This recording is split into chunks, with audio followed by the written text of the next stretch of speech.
The final stretch going into Munich felt like victory. Here we were on the famous Autobahn with little old Percy, all our kits still piled high, just bombing it down there, music cranking. Suddenly, Percy turned the corner, and suddenly I realized, damn, man, there's my car. It's made it. I'm so damn proud of you, man. I think at that point, I suddenly realized that, we had done something quite special. That was magic, man. That was great. That's how we do adventure.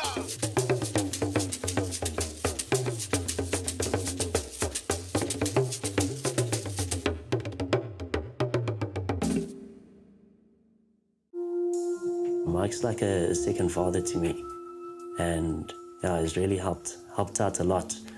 He was a test pilot and actually flew in the Air Force with my father, but was in a serious accident in 1990. One of the things I noticed first when I came out of hospital was, how the hell do I get around? I need to get a car.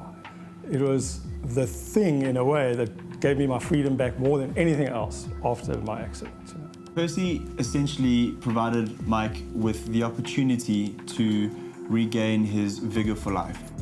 I had it a long time, eh? It was 24 years, and eventually, I can't keep this car forever, at 400,000 Ks. I'm like, do you want to sell it? And he's like, no. It's like, you want to give it away? It's like, there's nobody really that I could give it away to. For a few years, I'd actually thought, well, this car needs to go home. And so I had to try and find somebody I think I could challenge into taking this car back to Germany. I was sitting with him and I was like, yes, pick me, I'll do it. And so, well, we had a deal, over a glass of wine or a beer at Ant Union, we had a deal, yeah. He came straight home to me, walked into my room, and he said, Max, we've got to drive through Africa. I was like, what? The guy said, hey, do you want to take Percy back to Germany? Drive through Africa. So I said, when are we leaving? And that was it. That was the start and the end, really. We had a vehicle that we wanted to deliver to Germany. 17 countries. We had given ourselves 3.5 months to do it. It's obviously a sedan car, low ground clearance, there's no 4x4 involved. None of us were mechanics. So we didn't know what was going to happen to us. We didn't know what was going to happen between us. It was definitely an insane idea to begin with from the start. Where we left from in Cape Town, we chose a road that goes along this place called Bainskloof Pass. I just remember that night, I was just chilling out on the roof, looking up at the stars, and I was like, this is day one, we're doing this thing. We've left, there's no going back, we're on the road. We headed up towards Botswana. It was about 800 Ks, and then into the north tip of Zim, near Victoria Falls. That was just such a magical experience to go there and experience this raw power of nature.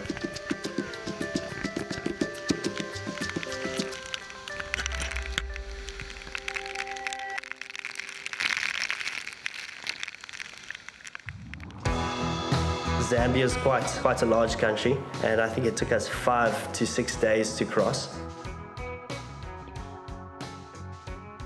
The first time I got a glimpse of Lake Malawi was when we hit a peak going through a bit of a jungle-ish road, and there was this beautiful sunset and this massive expanse of water. We were camping right on the beach. Monkey Bay was like a little holiday, man.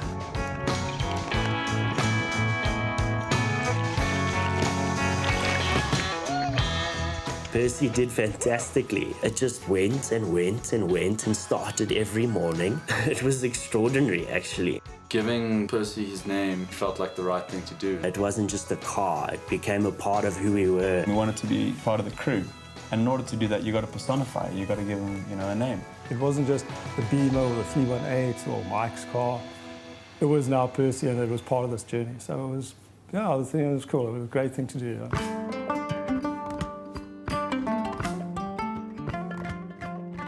Tanzanian drivers are nuts. If you flash your lights first, you have the right of way. If you flash your lights first and the other car comes closer and it's bigger than you, then they have the right of way. We saw 3 or 4 trucks overturned on the side of the road, some of them even smoking.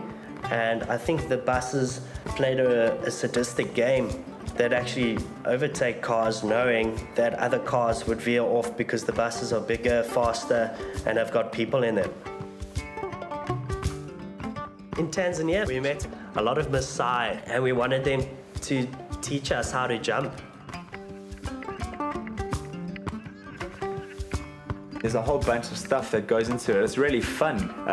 You wiggle your feet. That was a fantastic and awesome experience.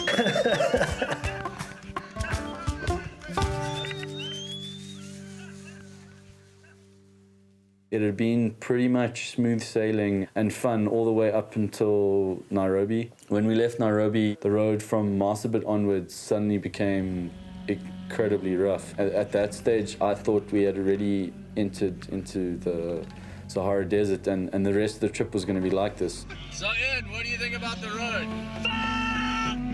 We were only going 20 kilometers an hour. I suddenly said to myself, I don't think we're going to make the rest of the trip in the time that we've allowed. We all got a bit itchy because whilst driving, this huge knocking started. And every bump, there was this huge clang. And our first assumption was one of the shocks is gone. So there was nothing we could do. I mean, we had to get out the car and look around, and this is like free lion roaming territory. Rowan and I actually got into a huge argument where we nearly got into a fist fight. Rowan was adamant that the car would last 8 hours a day and we could push it hard. I think we both didn't give in. Myself and Ian are very opinionated, so I think both of us ended up the argument thinking that we were both right. For us, physically, getting this car through there was the major challenge. That was probably the biggest sense of achievement that we had. Actually completing that a 600k leg from Nairobi to Mayala border in Ethiopia, it took us 25 hours or something to do.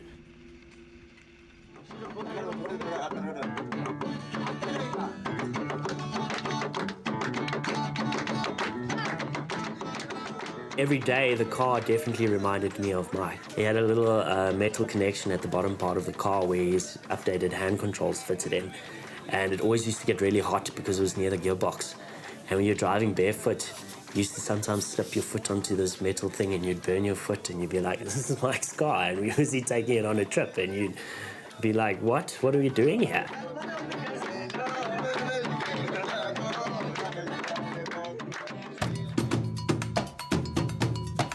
From North Sudan, we headed straight up into Egypt, which is actually where we were kind of adopted by a group of young Egyptian guys who just loved that we were there and we were interested in what they were doing. We played dominoes, we just had a lovely experience.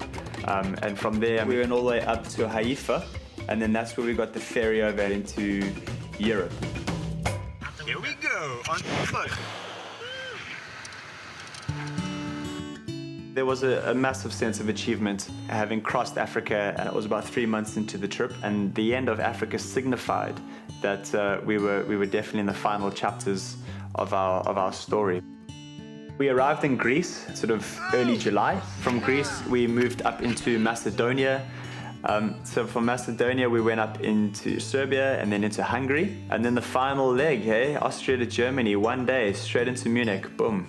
I told Mike I would do this. I told Max and Rowan that they need to give up their jobs and a portion of their life to do this. There was just this immense weight off my shoulders.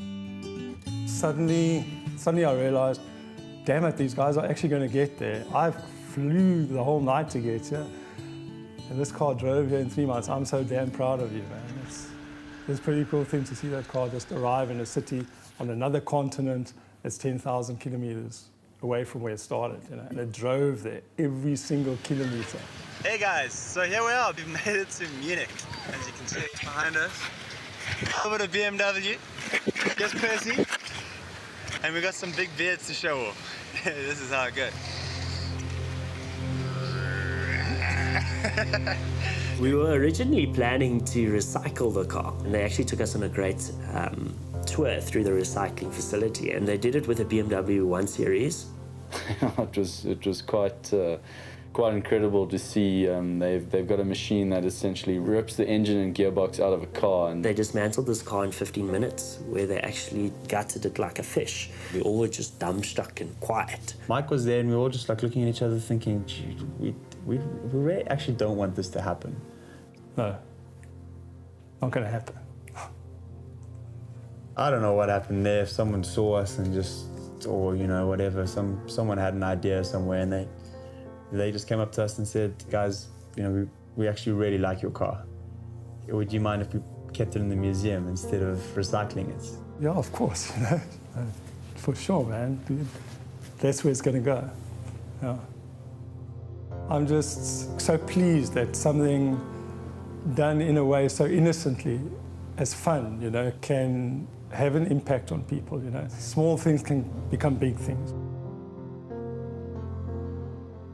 That challenge that Ian said, okay, well, if I'm going to drive to Germany, you're going to get your flying license again. I mean, my goal with the aeroplane is to fly around Kilimanjaro with it. It was sort of just the push I needed. If you knew him, you could see it was one of the biggest achievements he had done in his life.